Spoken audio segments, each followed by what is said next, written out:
disciplina de assistência de enfermagem ao paciente em tratamento cirúrgico. Nessa primeira aula, a gente vai conhecer um pouco sobre a evolução do tratamento cirúrgico ao longo do tempo. Então, o entendimento, desse processo evolutivo, de como a enfermagem cirúrgica se comporta ao longo do tempo, vai ser crucial para que a gente entenda como é que as práticas, e alguns conceitos em enfermagem cirúrgica atuam ou se comportam atualmente. Então, esse entendimento do passado vai ser de extrema importância para que a gente consiga compreender qual o nosso papel, enquanto técnico de enfermagem, nesse contexto cirúrgico, dentro do ambiente de centro cirúrgico atualmente, tá? Então, como competências e habilidades que vão ser construídas ao longo dessa nossa primeira aula, a gente vai ter que conhecer a evolução do tratamento cirúrgico ao longo do tempo e como esses avanços foram importantes para a prática cirúrgica atual. Então, partindo por esse conceito histórico, eu trago um pouquinho do relato da cirurgia desde a pré-história. Então, eram postos a execução cirúrgica desde a pré-histórica, utilizando ainda objetos rudimentares para fazer as incisões cirúrgicas, para fazer os cortes cirúrgicos. E é muito relatado na pré-história a realização desses procedimentos com fins de magia, eram utilizados em rituais de magia e não para a restauração da saúde, como é colocado hoje. Somente a partir do século XIX, com a evolução e o sucesso dos estudos de anatomia e de fisiologia, o conhecimento de como é que funciona o corpo humano, o conhecimento do comportamento do ser humano, foi que as práticas cirúrgicas tomaram um cunho mais restaurador da saúde. Então, a gente tinha no passado uma realização ainda muito rudimentar de práticas cirúrgicas relacionadas principalmente a rituais de magia, e somente a partir do século XIX, quando começaram alguns estudiosos a observar o funcionamento do corpo, como é que o corpo se comporta, quais as interligações entre os órgãos e os sistemas, foram que a cirurgia começou a ser empregada como restauradora da saúde humana.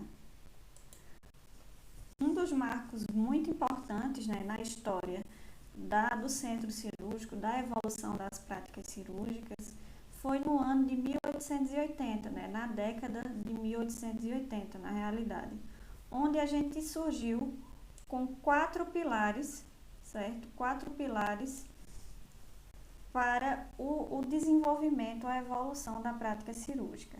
Então, o primeiro pilar foi o conhecimento sobre a anatomia. Então, a partir do momento que a gente sabe como é que funciona determinado órgão, a gente sabe quais as interligações, qual órgão depende de outro para funcionar, a gente consegue ter um entendimento de que se eu mexer no coração eu posso afetar diretamente os pulmões. Então, se eu mexer no coração eu posso afetar diretamente minha circulação periférica. Então, a partir desse conhecimento foi que começou-se a perceber como as intervenções cirúrgicas poderiam atuar restaurando a saúde das pessoas. O segundo pilar foi o controle da hemorragia. Então, sabia-se até então que a gente poderia fazer a incisão, o corte cirúrgico, mas como fazer para cessar a hemorragia? Como fazer para parar o sangramento? Então, isso era um desafio. E aí começou-se em 1880 a entender que existiam mecanismos que faziam com que o sangramento parasse de ocorrer. Que mecanismos eram esses? A compressão local, então a aplicação de força ou de uma pressão no local do sangramento faria com que ocorresse a hemostasia, houve esse entendimento e, consequentemente, parasse a hemorragia. Só que percebeu-se também que para grandes incisões, grandes aberturas, essa técnica não era suficiente, ou seja, somente a compressão não era suficiente, visto que a pressão sanguínea era maior. Então, acabava que o sangramento não era controlado. Então, eles começaram a entender que essa técnica não seria suficiente para fazer uma cirurgia de grande porte. E aí foram testando outros métodos, como a aplicação do calor. Então, utilizar o ferro a quente, né, o ferro em brasa, para controlar a hemorragia. Então, era colocado junto à incisão e fazia com que aquele sangramento, né, parasse de acontecer devido à cauterização dos vasos sanguíneos. Um outro terceiro pilar foi a questão do controle da dor. Então, começou a perceber que o paciente, obviamente, ele não conseguia aguentar por muito tempo, né, a dor de um procedimento cirúrgico. Então, quais foram os mecanismos que foram lançados? Na antiguidade, principalmente, trazia-se a ingestão de álcool, né, de bebidas alcoólicas, para controlar a dor. Então, o paciente tomava literalmente um porre antes do procedimento cirúrgico e ele não sentia tanta dor durante a execução desse ato. E ao passar do tempo também foram descobertos outros mecanismos, como a utilização do éter, tá? Do gás hilariante, né? Que também foi descoberto acidentalmente, né? Durante uma feira, o gás hilariante utilizado para o sorriso, né? Para a utilização odontológica. E durante uma feira de exposição, um dentista fazendo essa exposição percebeu que os pacientes que inalavam esse gás perdiam a sensibilidade à dor. Então, consequentemente, ajudando aí no controle da dor e promovendo a anestesia. Um outro pilar e um dos mais importantes também é a questão da compreensão das infecções. Então, como é que o adoecimento ocorria? Então, isso é um fato extremamente importante, porque na antiguidade era posto que o adoecimento acontecia devido a uma permissão divina ou a um castigo divino, ou porque era um mau vento, né? A teoria dos miasmas, que aquele adoecimento, aquela enfermidade, ela vinha trazida pelo ar, quando na realidade a gente já tem hoje o entendimento que grande parte das afecções vem por parte de micro-organismos. E aí somente nessa década, né, de 1880 foi que começou-se a perceber que esse adoecimento poderia sim ser provocado por germes, né, por micro-organismos. Naquela época ainda não se tinha a divisão do que era vírus, do que era bactéria, do que era um fungo, mas eles compreendiam todas essas classes numa classe única que eles denominaram germes. Então, observou-se que quando a pessoa era exposta a determinadas condições, principalmente com baixa higienização, ela estava mais suscetível ao adoecimento. Logo, compreendeu-se que essas infecções poderiam vir do ambiente e eram trazidas por micro-organismos, né? Eram trazidas por germes. Então, esse entendimento foi crucial, principalmente para a evolução da técnica asséptica. E o que é isso? Toda vez que a gente fala em asséptico, a gente fala em limpo, certo? É algo que está limpo. Então, a gente começou a entender, né, a partir dessa época, que a limpeza faz parte diretamente do controle das doenças e promove a restauração da saúde do paciente. Então, se a infecção está relacionada a micro-organismos e os micro-organismos, consequentemente, em locais onde a limpeza não é adequada, se eu realizar a limpeza, eu quebro essa cadeia e, consequentemente, quebro o adoecimento e o paciente restaura a sua saúde novamente. Então, esses são um dos 4 pilares mais importantes que a gente trouxe ao longo da história evolutiva, né, da saúde de uma forma geral, e que até hoje é extremamente presente na prática cirúrgica. Então, você não vai fazer uma cirurgia se o médico não tiver conhecimento de anatomia. Por isso que existem também as especialidades médicas. Então, se eu tenho uma afecção do sistema urinário, por exemplo, eu vou para um cirurgião urologista, porque ele consegue ter maior entendimento, né? Ele é especialista naquele sistema que eu tenho afecção. Então, ele vai tratar diretamente do sistema urinário. Ele vai ter total domínio do controle dessas hemorragias. Então, antes a gente tinha um controle da hemorragia a ferro, a quente. Hoje a gente já tem alguns dispositivos modernos que eu vou mostrar para vocês mais à frente.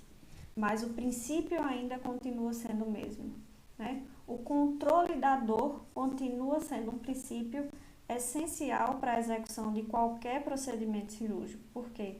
Ninguém vai fazer uma cirurgia sentindo dor, né? Seria impossível a gente fazer uma cirurgia, abrir o abdômen, abrir o tórax, sentindo dor, né? Percebendo tudo que está acontecendo. Então, hoje existem drogas que foram evoluindo ao longo do tempo, com princípios similares do álcool, do gás hilariante, né? Com atuações similares a nível de sistema nervoso central, mas que provocam, né, um controle da dor muito mais efetivo.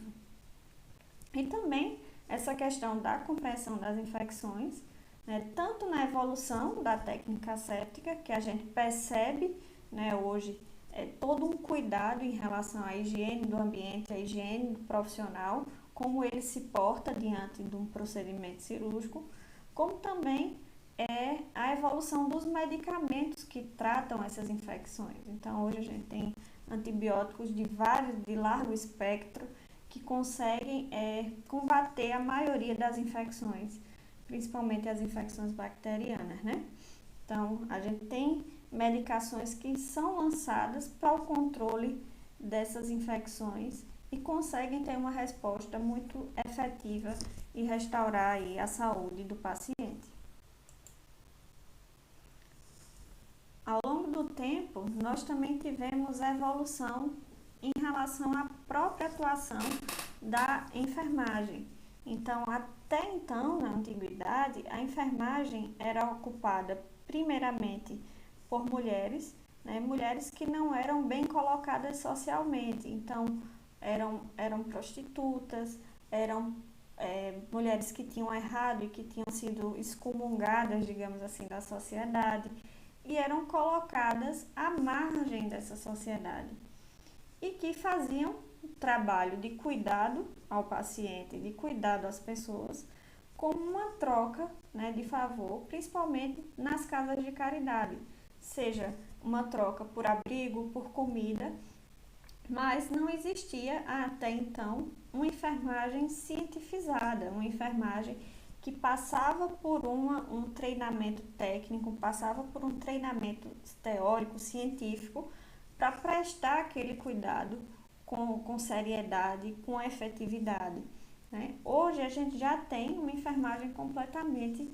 diferenciada daquela época, né? Uma enfermagem que houve uma evolução do ponto de vista técnico, científico e de reconhecimento, né? Hoje a gente tem esse reconhecimento da atuação da enfermagem a nível de assistência e como a gente contribui, né, para a assistência ao paciente como um todo.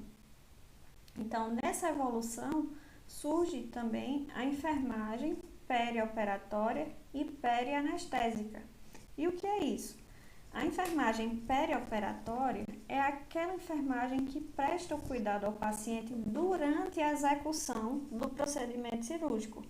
Então, é o circulante de sala, é o técnico de enfermagem que está junto ao cirurgião, o instrumentador, o que prepara o paciente para entrar na sala, certo? Então, ele presta todos os cuidados perioperatórios, ou seja, que estão em execução daquele procedimento cirúrgico. Então, é a enfermagem especializada em centro cirúrgico. E a enfermagem perianestésica, né, é aquela que cuida de todo o processo anestésico, seja de indução da anestesia, auxiliando, né, o médico anestesista, quanto de retomada da consciência do paciente passado o período operatório. Então, é feita a anestesia antes da execução da cirurgia propriamente, e aí após decorrer desse procedimento, o paciente ele vai ter que retomar o seu nível de consciência normal. E aí, quem é que está ali cuidando desse paciente até que esse nível de consciência seja restaurado? A enfermagem, né? E para isso, a gente precisa ter conhecimento sobre as drogas, sobre como monitorar o paciente e quais são as possíveis intercorrências que isso pode acontecer. Né? Mas foi graças a essa evolução, né, ao longo do tempo, que a gente conseguiu ter essa especificidade, a gente conseguiu ter essa evolução.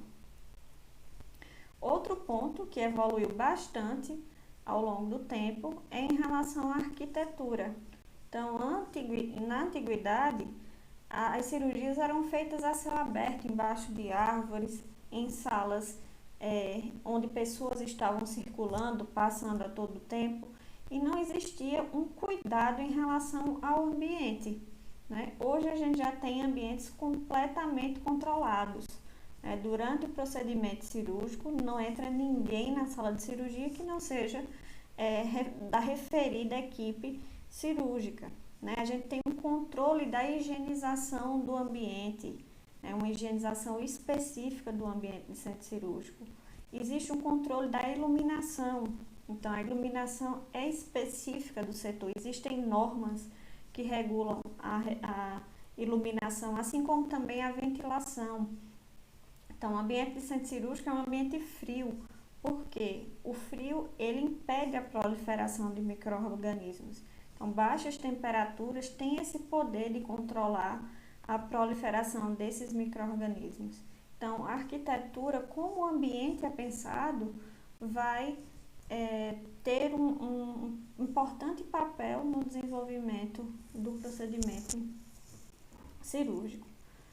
Outra questão importante é em relação à segurança do paciente. Como no passado não se tinha esse cuidado, esse entendimento em relação à asepsia, em relação aos cuidados do próprio ambiente, a segurança do paciente era muito vulnerável. Então, muitos pacientes, e uma taxa altíssima, acima de 50% dos pacientes que eram submetidos ao procedimento cirúrgico, sequer retornavam da mesa cirúrgica, ou seja, faleciam durante a execução do próprio procedimento. Hoje, essa taxa é muito inferior, né? A gente depende muito da instituição de saúde, mas é de 0,3, 0,5, ou seja, quase ninguém morre durante o procedimento cirúrgico. Né? Pode até ter uma complicação depois, mas na própria mesa de cirurgia é muito raro, porque existem uma série de mecanismos que controlam essa segurança, de parâmetros que permitem a avaliação do paciente e a ação, né, da equipe médica e da equipe de enfermagem se houver alguma alteração no estado de saúde daquele paciente. Então, a gente tem as monitorizações, né, consegue estar avaliando ali batimento, frequência cardíaca, como é que está se comportando essa frequência, o nível de sedação. Então, uma série de questões que podem ser avaliadas e que dão maior segurança ao paciente durante a execução da cirurgia. Também, outro aspecto importante que evoluiu bastante durante o tempo foi a relativa à saúde do trabalhador. Então, assim como a segurança do paciente é extremamente importante, a segurança do trabalhador que está atuando junto ao paciente é extremamente importante, seja ele médico ou da equipe de enfermagem, né? Então, antes a gente tinha o quê? O toque direto, não existia luva, não existiu cuidado com a higienização de mãos, né? Não existia uma série de precauções que hoje a gente sabe que são extremamente importantes para que a saúde do trabalhador fique íntegra, para que ele possa continuar cuidando. Né? É uma questão que é extremamente atual. Né? Apesar de todos já saberem que é importante a utilização do EPI, né? Isso ser muito colocado, a gente viu agora há pouco com essa questão da pandemia, o quanto isso veio à tona, porque apesar de ser um equipamento essencial para que o trabalhador possa prestar assistência, existe ainda muita falha, né, dos organismos governamentais na oferta desses equipamentos. Então, fica praticamente inviável o profissional prestar assistência sem adoecer se ele não tiver um equipamento de proteção individual adequada, se ele não tiver mecanismos que permitam o seu descanso, que permitam horas de intervalo para que ele possa se restabelecer, né, restabelecer sua energia para continuar trabalhando, se ele não tiver condições ambientais adequadas para isso. Então, isso tudo veio muito à tona, mas é uma crescente histórica, né, da gente entender que existe a necessidade sempre de estar implementando ações que possam melhorar a saúde do trabalhador e, consequentemente, vão melhorar a saúde do paciente.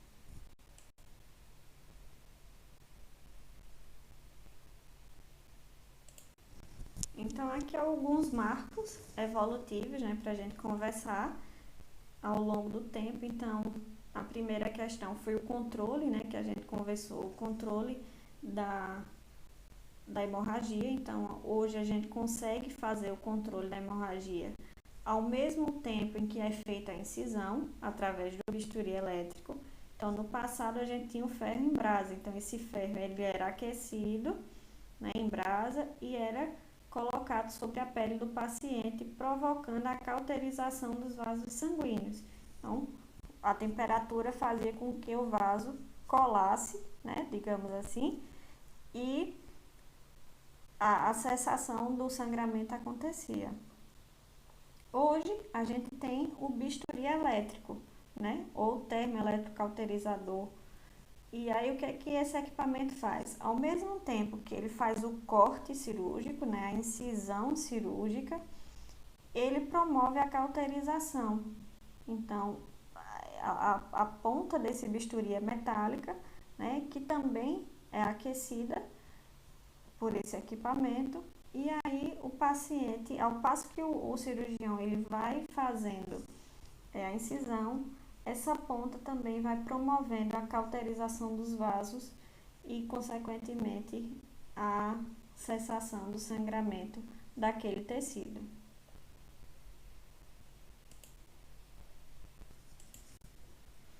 Um outro marco importante, né, é a questão da anatomia, o entendimento sobre a anatomia, como acontecia, principalmente com a exploração do corpo humano pós-morte.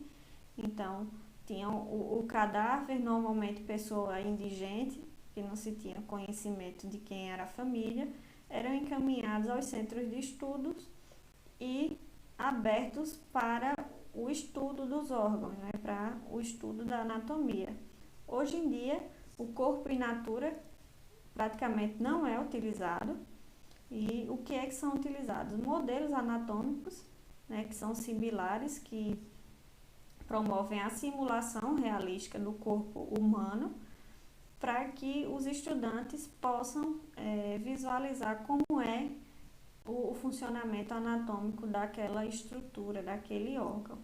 Assim como também as mesas, né, que trazem a anatomia com base na realidade aumentada.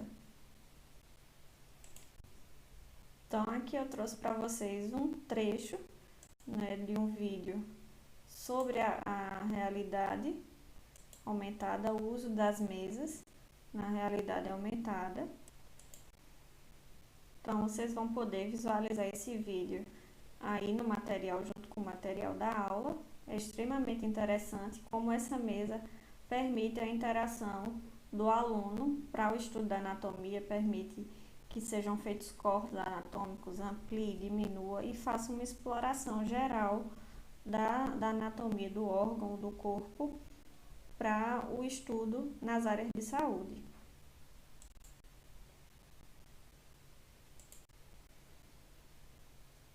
Então, aqui outro marco evolutivo em relação à anestesia é antes a utilização do cloroforme, do éter, né, de derivados do ópio para a anestesia, principalmente inalatória, onde o paciente inalava o gás ou a substância química e promovia a sua anestesia.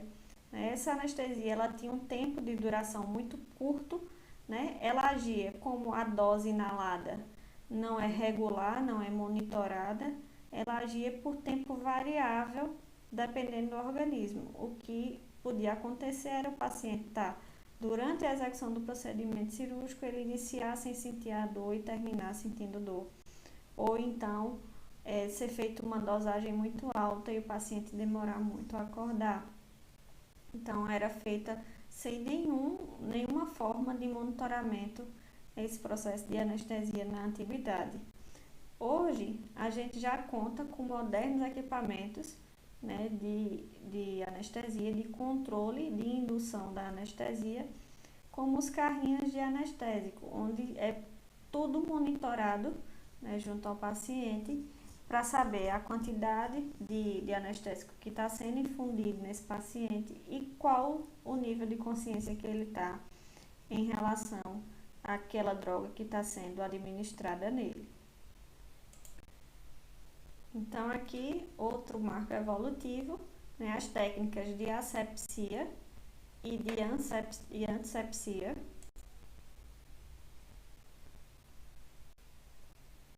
onde a gente tem principalmente como marco a técnica de lavagem das mãos, né, e é uma história extremamente interessante, né, que foi descoberto na antiguidade a questão da importância da lavagem das mãos de forma ainda que acidental, porque acontecia, né, um grande número de mortes em mulheres por febre puerperal, ou seja, de infecção após o parto.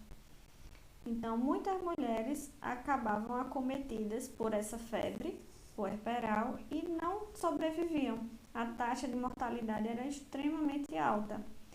E aí observou-se que isso era devido principalmente quando determinada equipe, determinados profissionais faziam esse parto, onde eles manipulavam os cadáveres primeiro no necrotério e depois vinham realizar os partos. E sem que ocorresse nenhum tipo de cuidado de higienização das mãos. Eles limpavam as mãos na bata, no jaleco e voltavam para a sala de parto para ajudar as mulheres durante a realização do parto. E, consequentemente, essa mulher é infectada por micro-organismos, desenvolvia febre e acabava não sobrevivendo. E aí, o médico, observando todo esse fluxo, decidiu instaurar na porta da sala de parto uma bacia com água para que todos os médicos, todos os profissionais que fossem manipular aquelas mulheres, antes tivessem que lavar as mãos. E aí, com isso, ele conseguiu reduzir significativamente a morte dessas mulheres por febre puerperal. Então, a partir dessa observação foi que foi instaurada as técnicas de asepsia e de antisepsia. E quais as diferenças? A asepsia a gente utiliza para designar a limpeza de objetos inanimados, ou seja, superfícies, algo que não tem vida, né? E a antisepsia a gente dá a limpeza do organismo vivo. Então, é feita a limpeza das mãos, é feita a antisepsia das mãos, certo? É feita a antisepsia do local onde vai ser feita a incisão cirúrgica. E é feita a asepsia dos instrumentais cirúrgicos, por exemplo, tá? da mesa cirúrgica. Então, a asepsia para objetos inanimados e antisepsia para pessoas, para superfícies humanas, tá ok? Um outro marco evolutivo, né, que a gente já vem comentando no decorrer da aula, é justamente em relação à qualificação profissional. Então, nem os médicos, que na época eram chamados cirurgiões barbeiros, né, era o médico que se submetia a fazer o procedimento cirúrgico, né, considerado um procedimento sujo, não era valorizado, né, diferentemente de hoje, né, que o cirurgião é extremamente valorizado. Então, a qualificação era muito incipiente. O médico ou o cirurgião barbeiro, né, ele tinha que manipular a estrutura, o corpo humano, sem muito conhecimento. Então, acontecia muita morte, acontecia muitas mutilações, e isso gerava uma desqualificação desse profissional. Então, ele não era qualificado para executar o procedimento e, consequentemente, o reconhecimento dele diante daquela atuação também era péssimo. Hoje, o que a gente tem? Uma evolução tão grande das técnicas que o médico já passou, né, de colocar a mão na massa propriamente, né, de cuidar diretamente da incisão cirúrgica, do procedimento, da retirada da peça, do tumor, né, para uma manipulação de um robô. Então, hoje a gente tem robôs como o Da Vinci Z, bem famoso, onde o médico ele está manipulando apenas aquele robô que tem uma precisão infinitamente maior do que a mão humana, e ele está ali só manipulando o robô e o robô fazendo a cirurgia e ele só monitorando e guiando, né, esse equipamento. E também, né, a própria atuação diretamente do cirurgião, que passou por um refino de formação ao longo do tempo e de um reconhecimento nessa qualificação. Então, hoje, um cirurgião é extremamente bem conceituado no campo da área de saúde.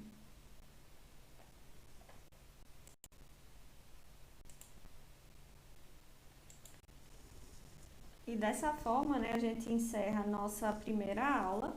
Eu espero que vocês tenham aproveitado e entendido, né, como a gente evoluiu em termos de assistência, né, ao paciente em tratamento cirúrgico ao longo dos anos, né, de uma prática que era meramente técnica, sem nenhuma apropriação científica, na base do empirismo, do teste, para uma prática que é extremamente estudada hoje, né, que é feita com base em rigorosos preceitos e conceitos técnicos e científicos. Então, é esse o perfil, né, que a gente vai buscar de conhecimento desses preceitos técnicos, desses preceitos científicos, para a melhor atuação de vocês no centro cirúrgico. Então, até a próxima e a gente se vê. Um abraço.